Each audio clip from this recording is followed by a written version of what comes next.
Deseret Saints, the industrious people of the Lord. In a previous video, I had outlined what I went through with my dad to design a coffin for him. We'd known for some time that he was getting sick, but in this video, I wanted to share the process of building the coffin and share a little bit more about his life and the influence that he had on me. I'll have to say, please forgive me of the bad video quality. At that time, I had just a GoPro with a Amazon microphone. Not the best thing to try and get a video with, but it is what it is. You'll hear some kind of crackling noises and other things from that. There's some times where the video cut out because the battery died and so forth and so on. But I'm getting there. I'm learning how to make and edit videos, and it's kind of a fun process. But this is one of my first videos that I've been putting together. So enjoy. Step one on the coffin for my dad. So first thing you got to do is, what I'm doing with this is making a base. So it's taken me most of the day. It's what? Almost 4 p.m. I got going about 4 a.m. And side projects will always get you. And they got me today. Here's what I've done so far today. Planed 3 boards, jointed the edges, and glued them together. Just got the glue on, and now it's drying and setting up, and that's going to be step one. That's probably all I'm going to get done today. My dad was a geologist. Not just any geologist, but my dad is a geologist. He studied igneous and metamorphic petrology, essentially volcanoes and how the earth changes and all those other things. As a kid, I would love going out with him out in the field where he was doing his research. My sisters and my brothers liked doing the same thing. He'd take us out to the desert in southern Utah, southern Nevada, and we'd be out in the middle of what most people considered nowhere. But to me, it was God's country.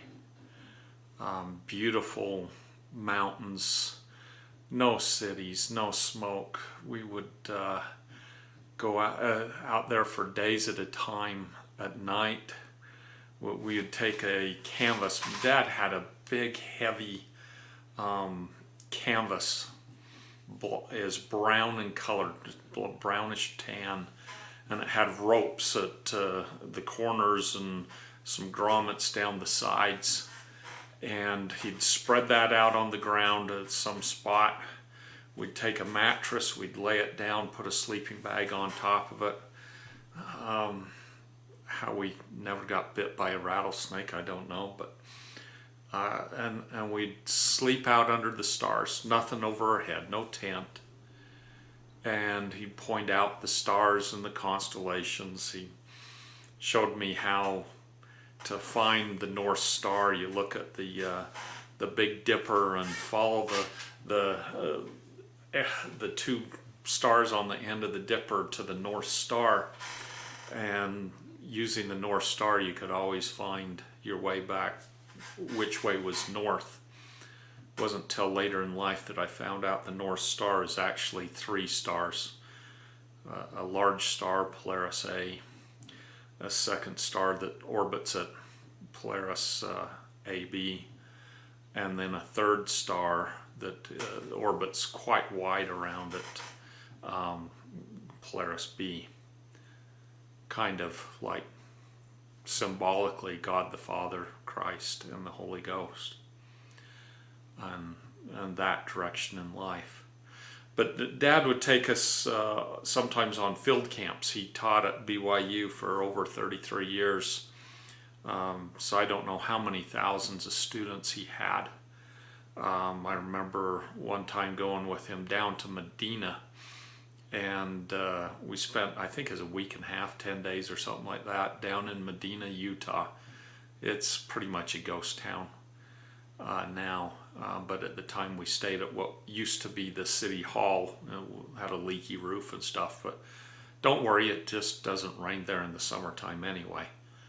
And my mom ended up being camp cook, and because geology was big at the time because of oil boom back in the 70s and early 80s, he had a lot of students, and we had like several half dozen vans of students, and we'd go each day with a different vehicle out in the field and follow the students around and see what they had been mapping and their area. And he taught me a lot about trying to find, we'd find outcropping of rocks. And I have his compass. And using his compass, he would take the, let me get the compass out here. He would, it's got an inclinometer on it, and you could take that and you could put it up against, oh, that goes this way, on the rock, and you'd measure what angle to the ground the rock was. You could also find true what way direction north was. Had this little surveying tool on it. Kind of, you look through there and through that point there, and determine which direction you're pointed, and then that way he knew what direction the rocks were pointed and what angle they were at. And he'd take a sample of a rock, take his hammer, break off a sample, and bag and tag it with the identifier on his map as to where he had taken that sample. And he would then take that sample back for dating and chemical analysis and so forth. I've got some of his rocks here, you know, so might have, he'd often paint with, after he got back to the lab, he'd put some whiteout on the rock and use a pen to identify the rock. This is one of his favorite type of rocks here. This covers the seabeds. It's a volcanic rock where the divide is, and the green portion of the rock, and I can't remember what they're called, only occurs deep in the mantle and gets carried up and trapped in the stuff that had melted around it, and granites, and some other rocks that he has. But during the course of his career, he had me help him one time. This is some of his original drawings. He did all the drawings and the wording and so forth, but for the publisher, he had to get them onto some cardboard, and he had me mount them on cardboard. There's my writing, kind of dim there, but that's from when I was in junior high, and he did all the artwork for his book, or pictures. I think he used some other stuff, but his first book, or first textbook, Igneous and Metamorphic Petrology, came from those pictures. And then years later, he ended out another book, well, a second edition, but a paperback if you've ever used those books as a geologist. But as a kid, I also learned how to read these type of maps, topographical maps. I could follow those a lot easier than other maps or other directions in life. But had a lot of fun with him. Got to know some of his students while we were out in the field I was young at the time and would often play chess with his students. Dad said that I won against him, but I think they let me win because I was so much younger. But I had a lot of fun. But I think one of the interesting finds that Dad had was there's a super volcano that long since extinct, that is southern Nevada. People often refer to it now as the Wawa Springs super volcano. A lot of the discovery of that super volcano is attributed to my dad and the people he worked with. To give you an idea how big this super volcano eruption was, and to date it's the largest one that has been found. There's a deposit in Chimney Rock in Nebraska, and there's a white layer about 13 inches thick across Chimney Rock, and that layer of rock is from the ash that came from southern Nevada in this eruption, and clear out there middle of Nebraska, it's out there. So Dad was a geologist. That's how I grew up, knowing what he was: professor, geologist, and I was always down at BYU. He'd take us there to go change the seismograph paper on Sundays after church. That was kind of fun. But I miss those experiences growing up with him as a geologist. So building the coffin here, I progressed to the point of building the base, getting it cut out, cutting out all the pieces for the sides. And before I can assemble the sides, I need to insert the panels. But on the panels all the way around the perimeter, we wanted to have certain things carved.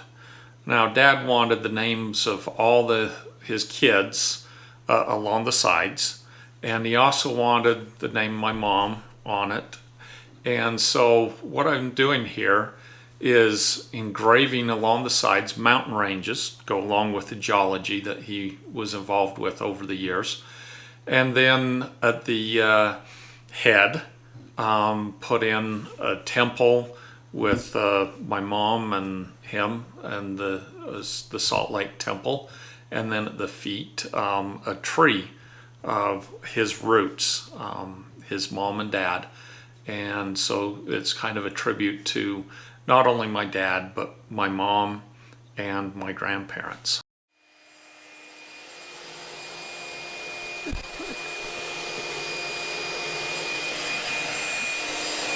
Hello.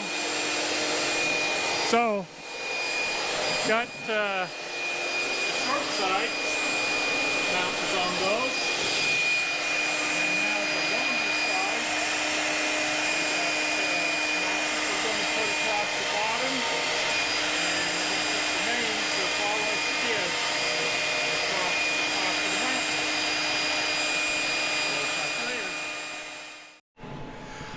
Well, so got the sides done with mountain range and the name of all us kids on there. Actually did it on both sides. So we come over here, we've got same thing, mountains. I gotta get some finish on there so that the names and everything stand out just a little bit better.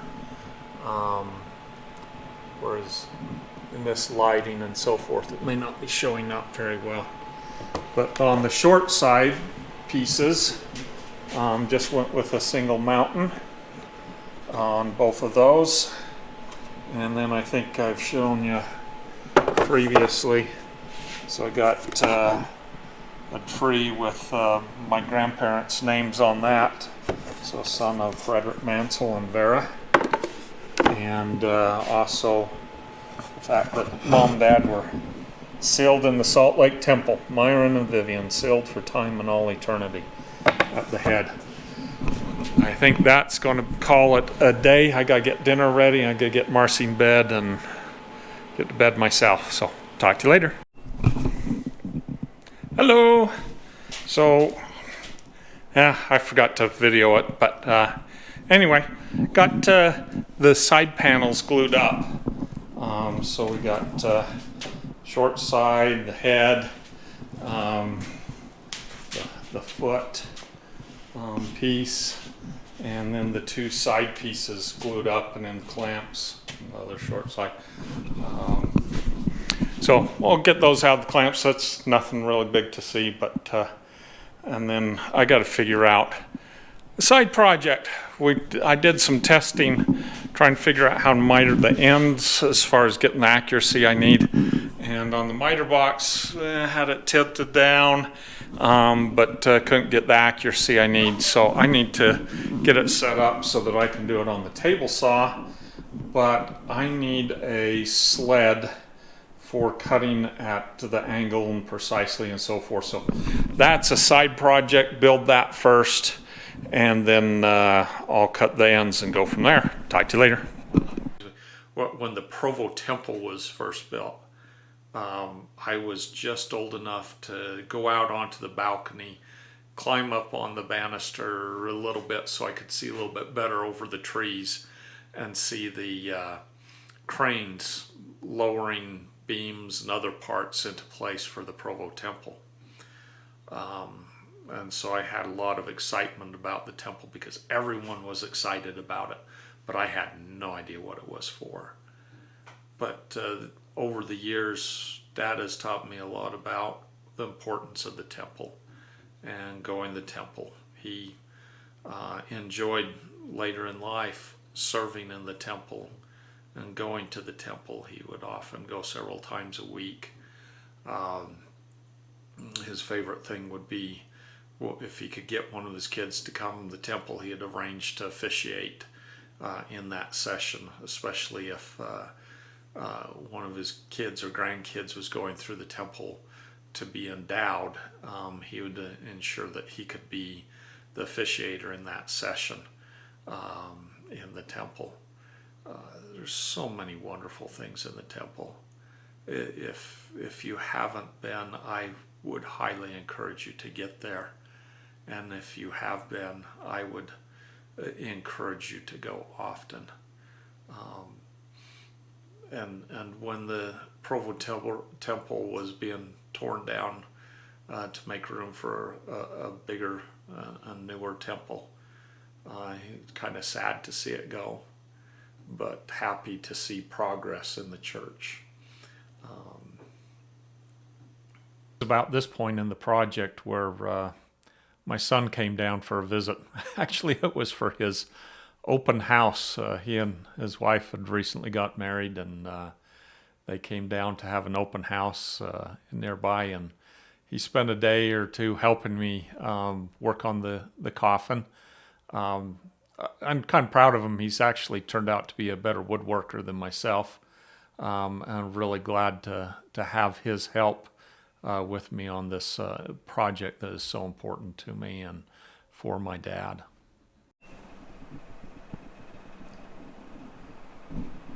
Well, it's been a few days since Russell's left. With Russell here, just too busy to get any documentation or video or anything. So what we've done with it at this point in time, we ended up putting the trim around the top edge. We were planning on just putting up something like the 45 and then the top. And as I'm thinking through, that just impinges too much on the feet and the head and so forth. So I think I've got a plan for being able to put something coming up at about a 45-degree angle as kind of like a crown molding, put the top on, glue that all together, and then flush trim all this stuff out of the inside so that there's room inside the coffin.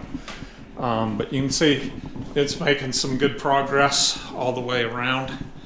And, you know, sometimes you got a plan, it doesn't work, then you go plan B and then plan C, D, and all the other stuff. So that's where we're at for right now. I'll put it back on time lapse and let you see what I'm doing next.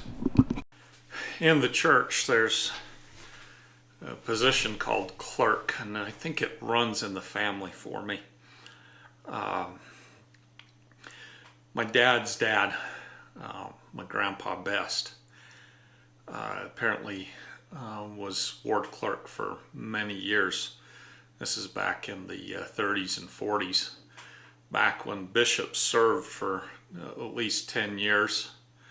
The wards were extremely large, about the size of what a stake is today.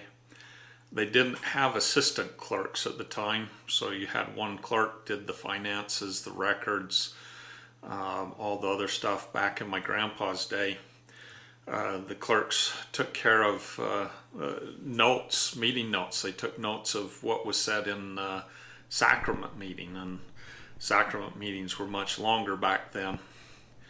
My grandpa was a postal carrier, and he hated the month of December because not only did he have to deliver packages, because there's no FedEx or UPS, it's all postal service, but so he was working 12-hour day, 14-hour days delivering packages for the postal service.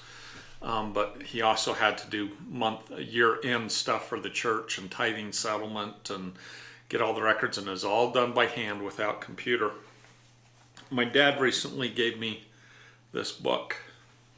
This was my grandpa's notebook from being ward clerk. Now, he was ward clerk, I think, from the 1935 time frame or something like that, but this book has dates that go clear until I think it's just after World War II ended. In 1945, June of 1945 is when it ends, and he's got a note in here that membership 1,764 in their ward, sacrament meeting attendance 399, 85 high priests, 68 70s, 177 elders, 39 priests, 29 teachers, 56 deacons, and it just goes on. Families 433. All 433 had been visited that month. There were 5 blessings, and some financial notes, but all sorts of neat notes in this book. Marriages, 1944, missionary stuff, deaths, people who had died, and then just some other notes. But that little book is precious. Hello again. Making the top where you got the beveled edges has been bugging me. Worried about it all week. I had the pieces cut, but I figured out something, a little inspiration. I was thinking about it all week as far as how to cut it, and got a little inspiration on how to do it in a way that was really simple. But getting the bevel pieces, it's like crown molding, but inverse, but you're not up against a wall. Getting that to fit just right in all the cuts is a new challenge for me. I've never done anything this sophisticated before, but it's turning out pretty good. I haven't nailed or glued it down. It's just taped in place. There's a little bit of give that I can, if I get it glued and nail at one end, I could adjust the other a little bit before I put the tack in there to hold it in place and let the glue dry. But getting everything all the way around, looking pretty good. I do have one joint here, didn't quite line up, and I couldn't really cut this to the proper angle because this one had already been cut. So I think the best thing is show just a little bit of end grain on there. and sand that afterwards. But that's where I'm at right now, and I'm going to glue and tack it together, see how well it works. As early as I can remember, my dad was ward financial clerk, and he served in that position for 6.5 bishops, not years. So from the time I was like 2 years old until I was on my mission, he was ward clerk. And I remember him teaching me how to pay tithing. I had a little baby food jar that I would put my tithing money in. And I can remember one time taking out a few pennies and taking it to Bishop Strong, who was the second bishop he had worked under, and paying my tithing. It was probably 6 cents or less. And then tithing settlement, my dad was always busy. And by the time my dad was financial clerk, they did have computers, but all the computers were in Salt Lake.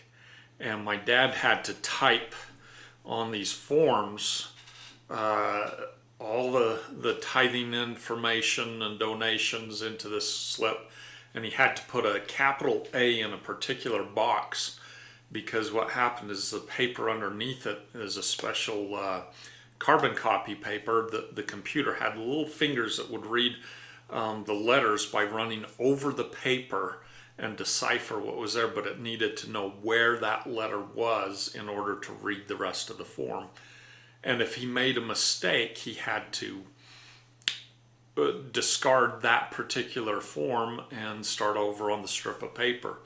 And so he's really cautious about every keystroke he made on the typewriter to put that in.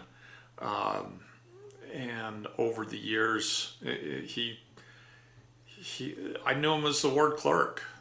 We went in for tithing settlement, and he was always there. Fast offerings, the young men go out and gather fast offerings. Back in the time, that was always the responsibility of the deacons, and if there wasn't enough deacons, then the teachers would get involved and so forth. And they'd have donuts for the boys when they brought in the fast offerings. My older brother, when he was a deacon, they'd have the fast offerings of donuts, and I wish I was that age so that I could get the donuts. And then by the time I was a deacon, they stopped having the donuts. But he held that position for many years, and then I followed up and ended up being ward clerk myself for 3 bishops over the course of 10 years, including moving. We moved from one city to another, and within a couple weeks of having moved to the new city, I was put back in as ward clerk. I think has been one of the favorite calls I've ever had. Get to see what's going on, but you have to keep things confidential, and but not have to make all the decisions. But that was Dad as ward clerk. Well, getting the lid quite a bit further. So got all the bevel pieces on, got some trim around that and some trim on top. So I think it's taking good shape.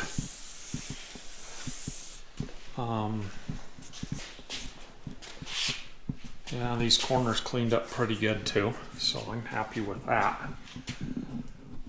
Next piece I've got to do is got these 3 pieces of walnut. Got to glue them together side by side and then plane them to the right thickness, and then those will go on top of this, and then I'll use a router with a flush trim bit to make them flush with this maple trim that's around the top. And so that'll come up, maybe 1/2 inch, 3/4 of an inch or something like that. And then we'll go from there. But right now my back is killing me, and Yeah, I've been up for a long time. I woke up about 3:30 this morning, and it's almost 3, and I'm tired. It's been a long week, and I've got stuff to clean up around the house and chores to do. So we'll call it a day in the workshop. We'll talk to you later. Hello. So I was going to video it, but I got a little bit more done. Just got too much going on. So after getting the trim around the top, so you got maple, black walnut, maple, and then on top of that I ended up getting this board glued up and cut to net size, length and width only, and glued up, and it's been sitting here for a day or two. I'm ready to get planed down and then cut to almost the right shape and size, and then I'll attach it, and then we'll use a router flush trim bit to get it even. But that's where I'm at. I've got an hour or two today to work on things, so here we go. In addition to my grandpa, my dad, and me being clerks, my son has been ward clerk. So we have it going on now for at least 4 generations. I understand my brother has been clerk as well, and other family members. So sometimes I think certain callings run in the family. It was kind of interesting. By the time I had gotten off my mission, Dad was made a bishop on campus at BYU. I think it was the best calling he had ever received. Not because he was ready for it, but because up until that point, he had difficulty understanding other people's problems. And being bishop, he learned compassion for other people's issues that he couldn't understand before. He had told me about an experience he had with a young lady and his sister in his ward who had bipolar disorder, and she was constantly struggling to balance her bipolar disorder with what she was trying to do and getting through school and everything else, and that tried his patience and his understanding. And I think after he was bishop, he was a lot more compassionate person than he was before being made bishop. Well, got that on. It's nailed and glued into place. I'm going to have to let the glue dry overnight, and then I'll take a flush trim bit and trim that out, and we'll go from there. Talk to you later. Well, I'm back at it. It's been several days. Been kind of fretting over something. So with this glued on the top, I do need to take this and trim it down so that it's flush with this. Original idea was just use a flush trim bit. I think I mentioned that before. The problem I've got with that is you look at the grain on this, and it's going this way.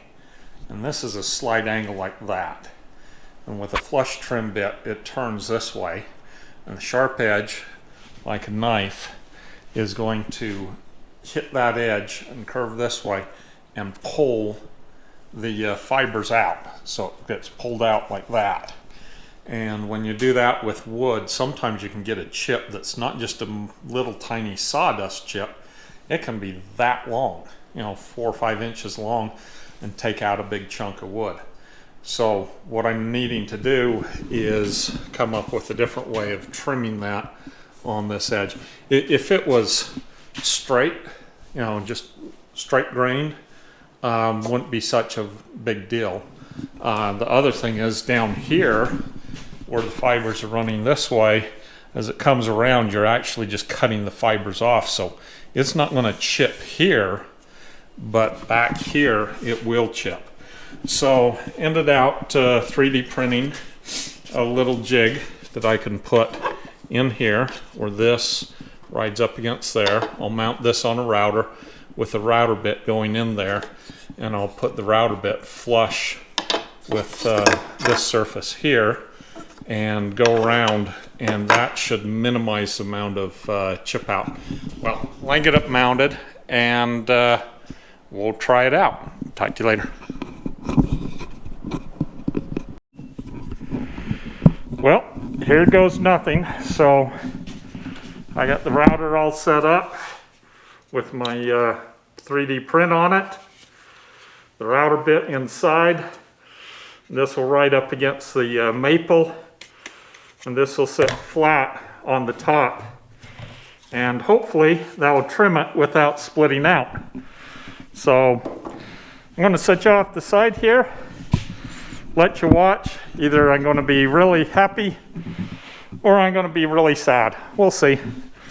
That's one of the things about doing woodwork. You don't know how good it's going to work until you try it. As with everything in life.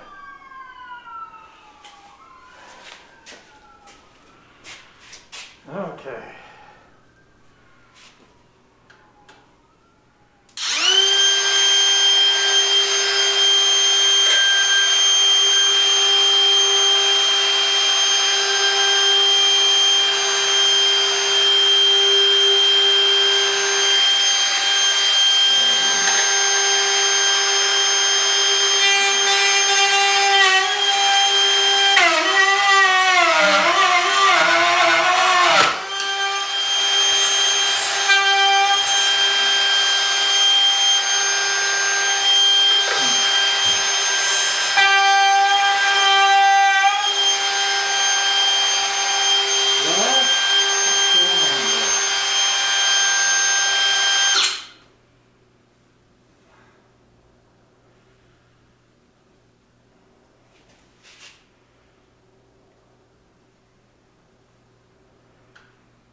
Well,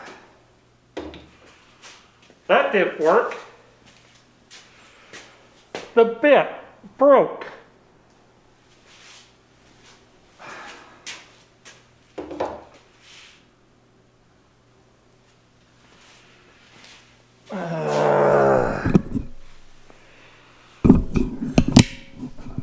If it's busted, I just ordered some more router bits, but they won't get here for about another 3 or 4 days. So on to plan B. I'm going to take off the lid and see if I can cut out the pieces around the perimeter and get it ready to cut into 2 pieces. We'll see how I progress on that. The failure of the router bit in trimming the board on the top of the coffin kind of set me off and back a bit. I wasn't expecting that to break. I was expecting it to work like I had anticipated. And I was scared that I had ruined the board on the top when it first caught and so forth. But I had to step back a bit and do a little bit of soul searching and prayer and humbling myself. And in the end, I received some inspiration on how to trim that board around the top so that it was at the place that I wanted it and looked nice. I think on this whole project, which actually the lid of this coffin was the hardest thing I've ever done as far as woodworking, and challenged all my capabilities and abilities. Those compound angles with that 45-degree angle slope going up and getting everything to fit perfectly was probably the hardest thing I've done. And then I've received inspiration, as you can see here, cutting the lid into 2 pieces, also trimming out the center portion. Got a little bit of inspiration on how to do that, as well as other steps on the lid and around the base. I think it's interesting how the Lord pays attention to our desires and our needs when we've done everything that we can do first, that he then steps in with a little bit of inspiration. And it's that little tiny bit of inspiration that makes all the difference in the world. Years before I was born, my dad and family lived in Canada. In fact, my next older sister was born in Canada. He was branch president of the Ottawa ward over by Toronto. Or not ward, it was branch president. He was branch president at the time. And he was assigned to build a new building so that they'd have a place to meet. And he often told the story of the fact that they had to provide money to pay the builder every week. And back then, it wasn't coming out of one fund, a central fund in the church. The wards and branches and stakes had to pay for the buildings.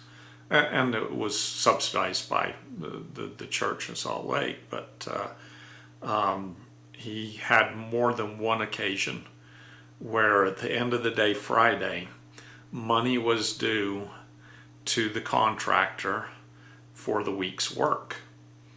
And there were times where he had nothing to give them, even 2 or 3 minutes before the money was due. And every time he had the money that was necessary at that moment in time to pay the contractor for the work. You saw some pictures, I wish I had them, of my older brother in a wheelbarrow getting pushed around on the construction site. And there's a missionary that was assigned to help build the chapel and other things. I don't think I've ever seen that chapel, but it'd been neat to see that. Dad had also served in many callings over the years.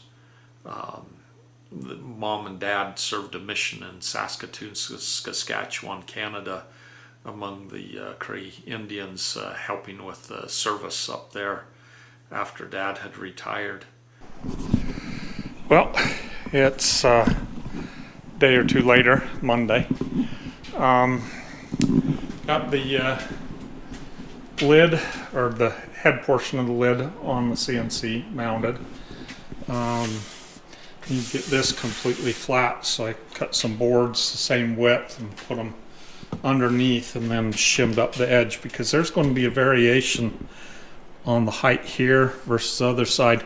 I measured it and there's about 20 thousandths difference, and then from here to the other end probably about the same. 20 thousandths difference when you're looking at a V bit will make about 40 thousandths of an inch difference on each side. Well, total of 40 thousandths, which is something that you can see on the width of a letter. So I had to get this all leveled out. One of the things that had worried me the most on making the coffin was getting the top engraving done. I've had recently a couple problems with my CNC where all of a sudden it plunges downward without warning. I'm working on a solution for that. I think it has to do with an older computer and updates that happen on the computer and so forth. So I'm working on getting that fixed. But at the time I didn't have the bandwidth or so forth to update the computer. And so as I'm engraving the top, I'm watching it very closely, making sure that every cut is done perfectly, with my hand right over the e-stop, ready to stop it at a moment's notice to minimize damage. I watched through all the engravings on the top and other panels. The other panels would have been easy to replace, but the lid, I had so much time and effort and so forth invested in the lids. I was worried to death that I'd run into an issue. And when the lid pieces were finally done being engraved, oh, it was such a relief. And everything seemed to fall into place from that point forward, and I didn't have to fret about it.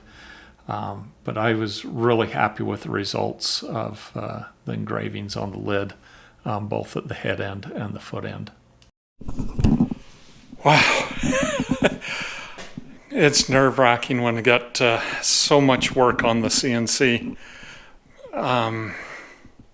Before I pushed the start button that could so easily get ruined by a wrong line of code or an error on the computer or electronic glitch or something like that, or something programmed wrong. But it turned out well, I believe. So nerve-wracking parts are done on this. Now it's just some simple trim, sanding, finishing, and then get my sister to come put the interior in it. So we'll catch you later. I'll get some good sleep tonight. Talk to you later. Okay, so got that trim inside to cover that up. Side walls will go right up through here on both sides. Hopefully I got enough clearance on there. Might turn over and see what it looks like. Okay, so turn it over. And you see there's no light coming through. You can't see through it. So that fills the gap. Although it looks a little rough on the outside. You don't have to take it and smooth it out a bit. So if I take the lid off, also got to make it easier to get together. But I'm gonna have to do some sanding around those sharp edges and stuff. But I gotta let the glue dry, and my back is killing me. I overdid it at work yesterday and other things, so we'll see if I get back to it today. We'll talk to you later. Bye. Well, I'm back. It's another Saturday. Hopefully I can get all the finish done on the coffin today. I did paint the underside black, and the underside of the head part of the lid, I painted that black. Did that off camera, but today, if everything goes well, I'll get all the clear coat on the coffin. But first I got some dust to clean up and get Marcy ready for the day, and then I'll turn it on some time lapse and show putting on the finish. Talk to you later. Well, got the first coat of finish on the clear coat, so that makes things pop out a lot better. I'm going to have to do a little bit of sanding and then put on another coat, but the lighting's good so you can see that. But that allows all the engraving to stand out much better than without the clear coat on it. So I'm pretty happy with that. So it's turning out pretty good. And then on the end, and then looking at all the writing there, depending on the lighting, you'll be able to read that or not. But I think this really turned out nice. Just started buffing with 400 grit. Get rid of, see one, knock it down so that it's not looking plasticky. So just hitting at 400, then I'll go 600 and 1,000 on the sanding sponge, and then clean off the dust. That will make it look more like wood instead of plastic. I'll put you on time lapse and go from there. About the day or so after I was doing this buffing on the finish and applying those final coats, I made a visit up to see my dad. I asked him to give me one last father's blessing because I could tell he didn't have too much longer to live. And he gave me a wonderful father's blessing as well as he could, considering his health and strength at that time. He could only keep me there or allow me to be there for about 15-20 minutes, and then he was just worn out. And we knew that the time was coming for him to go. He said he was anxious to go and be back with Mom and my sister and his parents and others. And we had a wonderful conversation at that time. Okay, that went a little bit faster than I thought, but now I need to figure out how to get the handles on. But you know, language sometimes gets us. I just noticed this on these packages I got for the handles. You notice it says made in China. Please stay away from kids.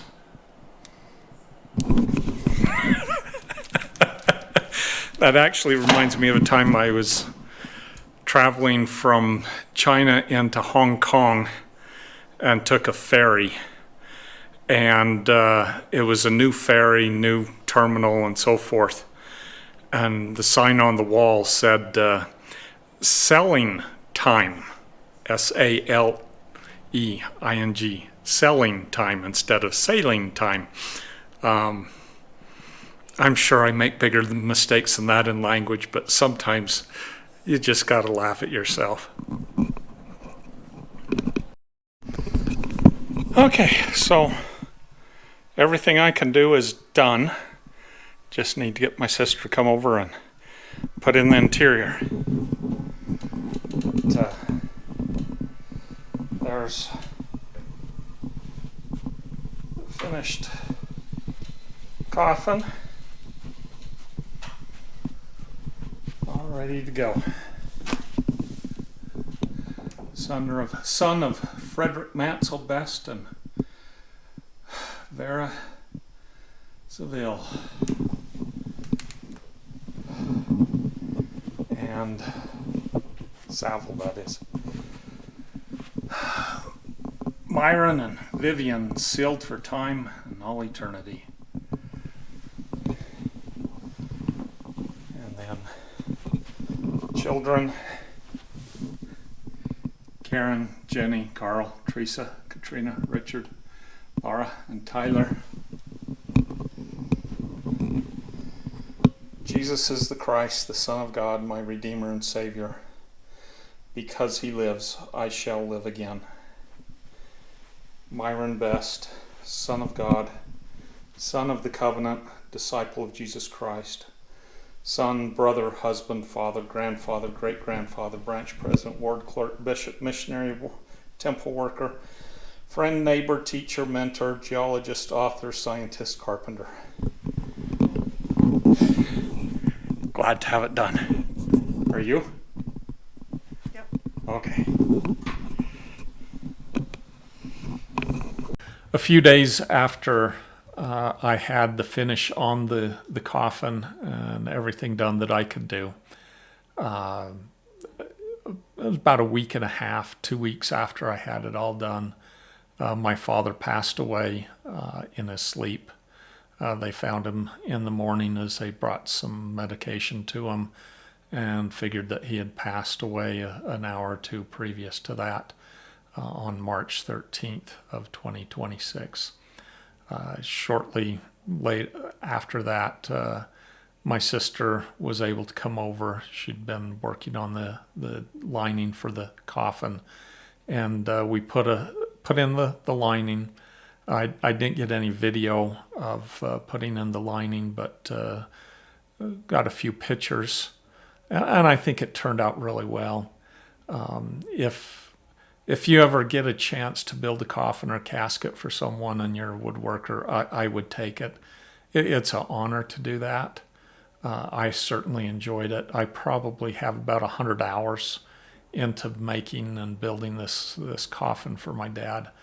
And I enjoyed the honor of doing that for him. He was buried at the Provo Cemetery, where he lays next to my mom, and I'm sure they are happy to be together again. Perhaps someday I may make another coffin or two, maybe in preparation for the time that I'm gone or my wife is gone. Maybe I'll preemptively make a coffin or a casket for one or the other of us. Until next time, Deseret Saints.